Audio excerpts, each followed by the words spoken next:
Shalom, salam jumpa, salam kasih. Kebahagiaan dan sukacita tetap kita miliki. Karena kita punya Tuhan yang tetap hadirkan itu bagi kita, kita yang hidup di dalamnya. Kini untuk perenungan diambil dalam kitab Yunus pasal 4 ayat 1 hingga ayat 11. Sebelumnya, mari kita berdoa. Ya Bapa, kami mendambakan firman-Mu. Berkenan kiranya ya Tuhan, Kau menyertai kami untuk memahaminya. Kau mampukan kami untuk melakukannya. Pertolongan dari-Mu bagi kami dalam nama Tuhan Yesus. Amin. Orang tua yang baik pasti menyayangi anak-anaknya. Tak menginginkan salah satu anak hidupnya menderita, apalagi binasa. Bagaimana dengan Tuhan? Berhubungan dengan ciptaannya, dengan umatnya. Kita kenal Tuhan itu baik. Tuhan itu sungguh penuh kasih. Dan pasti tak diinginkan kebinasaan dari kepunyaannya. Saudaraku,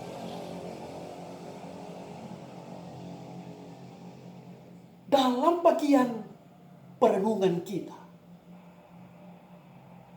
menceritakan tentang Niniwe, kota Asyur yang dikenal dengan kejahatannya. Kejahatan berbagai model ada di sana dan menjadi kekejian bagi Tuhan. Tuhan tak menginginkan kejahatan itu. Dan Tuhan tak pernah kompromi dengan kejahatan. Tapi Tuhan itu sungguh penuh kasih. Ia panjang sabar. Ia berlimpah kasih setianya. Dan hal ini pun diketahui oleh seorang Yunus. Karena itu, manakala Tuhan memakai dia untuk pergi menyampaikan tanda awas peringatan, teguran bagi Niniwe, dengan harapan mereka boleh menyadari dan bertobat, Yunus ini mau pergi ke sana. Ia menghindar. Karena yang menjadi harapannya adalah Tuhan senantiasa menghukum mereka. Dan yang berarti kebinasaan. Kehancuran yang luar biasa. Saudara-saudara, dambaan Tuhan sebagaimana dalam ungkapan lewat Yeskiel 33 ayat 11. Tuhan tidak berkenan kepada kematian orang fasik. Melainkan pertobatan supaya ia hidup. Nah, jika demikian menjadi persoalan bagi Yunus untuk lakukan itu. Dalam kehidupan ini terkadang sulit memadamkan kemarahan, kebencian, dendam dikala ada luka yang dalam yang dialami. dari orang-orang yang berbuat kekejian. Apalagi dikala yang dibuat itu berhubungan erat dengan dirinya. Kadangkala saat kita menyaksikan, menoleh, atau mendengar lewat berita, ada tindakan-tindakan anarkis terhadap seseorang, terhadap kelompok. Ada tindakan-tindakan kekejian, serangkaian pembakaran-pembakaran rumah ibadah. Atau dalam bentuk yang bagaimanapun, seringkali ada kekecewaan, ada kesedihan, bahkan ada kemarahan. Teramat sulit dikala itu berdoa untuk mereka, malahan berharap di dalam diri. Untuk sebagian orang, mudah-mudahan Tuhan bertindak, menghancurkan mereka, membalas segala kejahatan mereka. Seharusnya yang diharapkan Tuhan adalah senantiasa umat mampu menghadirkan doa. Dalam dambaan dan harapan ada pintu pertobatan bagi mereka. Mereka boleh menyadari dan mereka boleh berubah.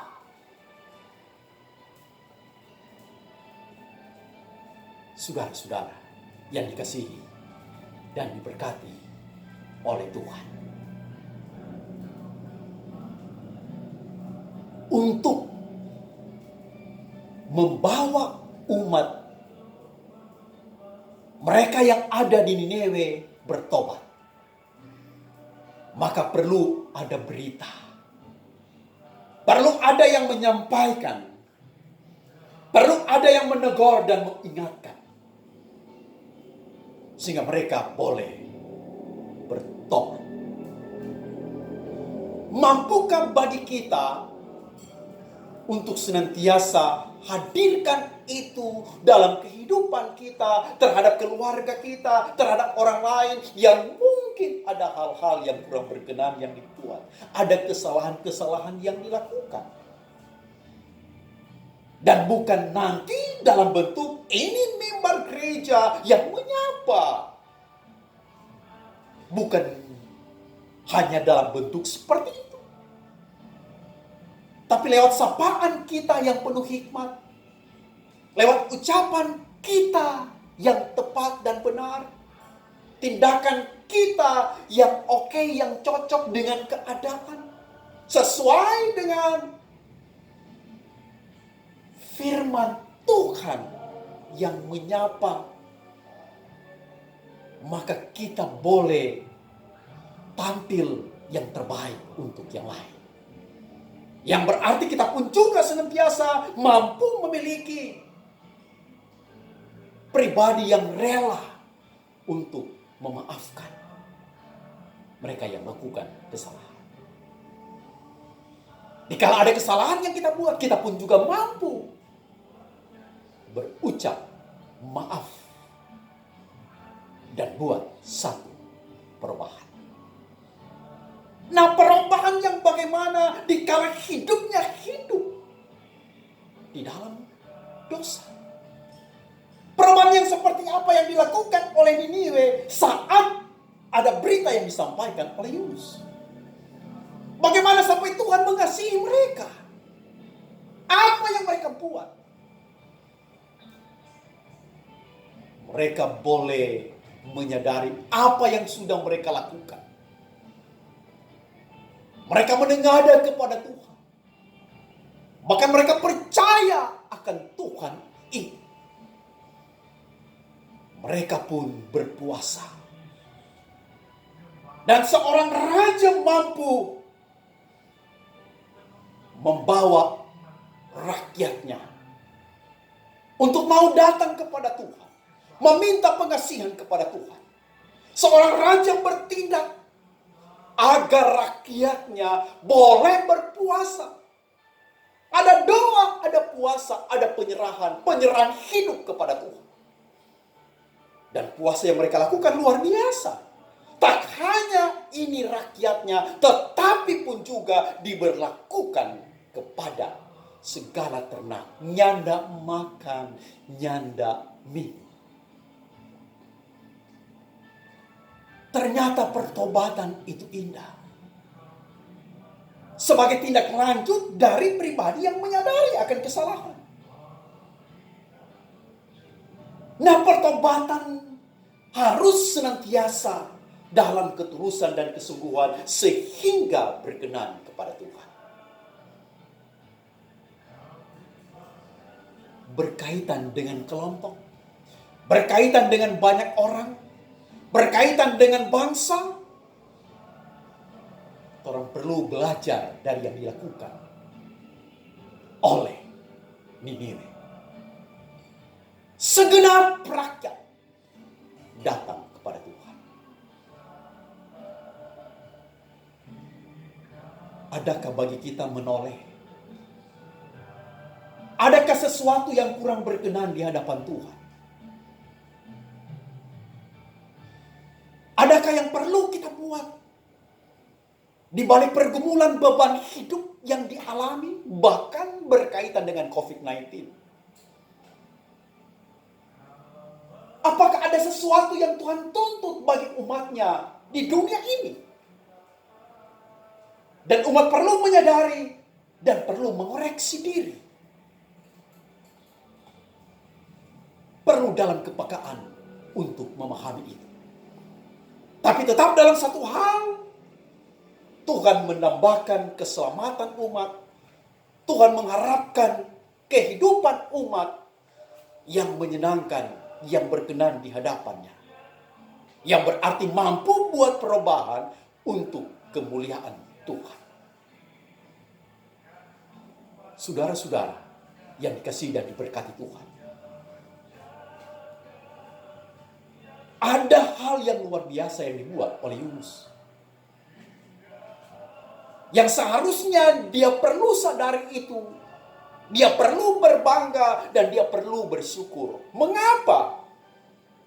Karena dia sudah lakukan apa yang menjadi nasarnya. Dia sudah memberitakan dan hasilnya kurang lebih 120.000 orang bertobat. Ini adalah pemberitaan yang luar biasa yang membawa pada pertobatan massal. Tapi mengapa bukan kebanggaan yang ia miliki di balik keberhasilan yang ia dapatkan dari pelayanan yang dituntun dan diperkenankan oleh Tuhan, tetapi justru kemarahan. Dia marah. Kenapa Tuhan kok begitu? Malah dia minta kiranya Tuhan mencabut nyawanya dalam doanya. Masih lebih baik kita mati. Tapi apakah Tuhan lakukan? Tuhan menegur dia, menyapa dia lewat pohon jara. Apa yang Tuhan buat? Saat dia sudah keluar dari kota, ada pohon jara yang Tuhan tumbuhkan dalam semalan.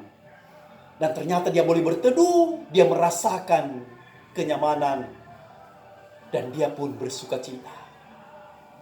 Tapi ternyata dalam semalam pula, pohon itu binasa.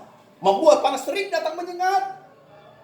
Dan dia merasakan sakit dari terik panas yang datang untuk dia. Maka dia marah. Satu pernyataan Tuhan dari apa yang Tuhan buat. Engkau sayang kepada pohon jara ini, sedangkan engkau sendiri tidak ada andilnya. Tetapi mengapa engkau marah? Bagaimana aku tidak akan sayang kepada kepunyaanku? Ini bagian sapaan Tuhan. Tuhan menyayangi. Tuhan sungguh menyayangi umatnya. Tuhan sungguh menyayangi kita. Tuhan nyala kasih tinggal patoran. Nyala kasih biar patoran. Orang yang mau datang kepada Tuhan, yang tetap berharap dan bersandar kepada Tuhan. Kita orang yang sedang pergumulan yang luar biasa. Tidak sedikit yang menjadi korban di sana. Bahkan ini menjadi ancaman untuk manusia. Virus corona. Apakah Tuhan tidak sanggup berbuat untuk kita? Tuhan sanggup menolong kita. Tuhan sanggup menyelamatkan kita dengan kasih-Nya, dengan kuasa-Nya. Tapi apakah kita sanggup berbuat dari apa yang Tuhan mau dalam hidup kita? Berbuat untuk kemuliaan Tuhan. Berbuat dengan penuh hikmat apa yang tepat untuk kita lakukan berkaitan dengan upaya-upaya memutuskan mata rantai virus corona ini. Sebab ada yang acu tak acu. Ada yang memang nyenak farek dengan hal ini. Ini perlu berjuang bersama lakukan. Kalau tidak susah. Ada kebersamaan yang dilakukan oleh umat di Nineve. Kebersamaan buat yang terbaik. Dan kebersamaan ini perlu kita lakukan. Lakukan untuk bangsa kita. Untuk daerah kita. Bahkan lakukan untuk dunia ini. Hiduplah di dalam Dia. Tetap terus mengasihi Tuhan. Mengasihi sesama. Tetap terus tampil menjadi alat Tuhan yang menyatakan kebenaran firman. Menjadi berkat bagi banyak orang. Dan selalu tampil dengan penuh ucapan syukur. Maka di sanalah Tuhan sungguh berbangga. Amin. Inilah firman Tuhan. Penuh damai menjadi berkat bagi kita. Tuhan memberkati.